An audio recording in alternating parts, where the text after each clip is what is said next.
بتاعت كاس العالم والمجموعه اللي وقعت فيها مصر.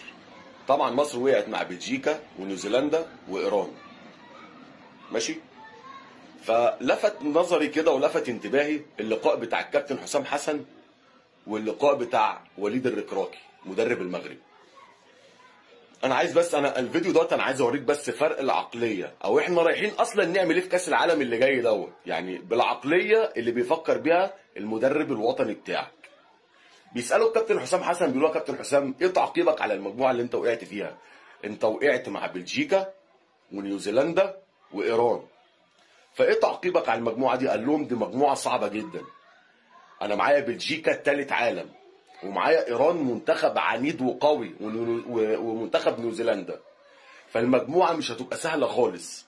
هنا الكابتن حسام حسن بقى بيمهد لنا احنا وبيمهد لنفسه، اللي هو رايح يعمل تمثيل مشرف وراجع، مش اكتر من كده. يعني لو كسب كسب، ما كسبش خلاص، انا عملت اللي عليا، انا رايح عامل اللي عليا وخلاص. وانا مهدت لكم قبل البطوله ان المجموعه اللي انا واقع فيها مجموعه صعبه جدا، مع ان المجموعه دي يا جماعه اسهل مجموعه ممكن تتخيلها. يعني احنا لو رتبنا او نقينا والله العظيم ما هننقي اسهل من كده. الناحيه الثانيه بقى بيسالوا وليد الركراكي مدرب منتخب المغرب، بيقولوا له ايه رايك في المجموعه اللي انت وقعت فيها، وخاصه اللي انت هتلعب اول مباراه مع البرازيل، مع منتخب البرازيل؟ قال والله انا مش فارقه معايا، انا فرصه عظيمه ليا اللي انا اثبت ان اللي حصل في قطر معايا، واللي انا طلعت رابع عالم ده مش صدفه، ده انا فرحان اللي انا هقابل البرازيل في اول مباراه افتتاحيه علشان اثبت للعالم كله واثبت للدنيا كلها اللي حصل معايا في كاس قطر او في كاس العالم في قطر ما كانش صدفه، لا ده كان اجتهاد وكان طموح وكان حلم انا بجري وراه.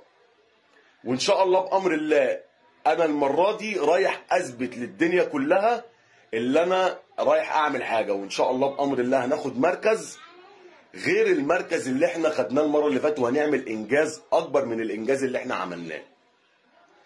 ده واحد رايح ينافس، حتى لو هو مش هينافس بس هو مصدق نفسه ومصدق امكانياته وعارف هو رايح يعمل ايه وطموحه ايه. الطموح ده بيوصل للاعيبته وبيوصل للدنيا كلها. المدرب بتاعنا الوطني ما شاء الله عليه بيقول لك احنا هو رايح خلاص، هو يا جماعه تصدر لنا اللي هو رايح يعمل تمثيل مشرف. متشكرين منك يا كابتن حسام. ربنا يستر والله العظيم ربنا يستر على بطوله افريقيا اللي احنا داخلينها اللي جايه دي وكاس العالم ده.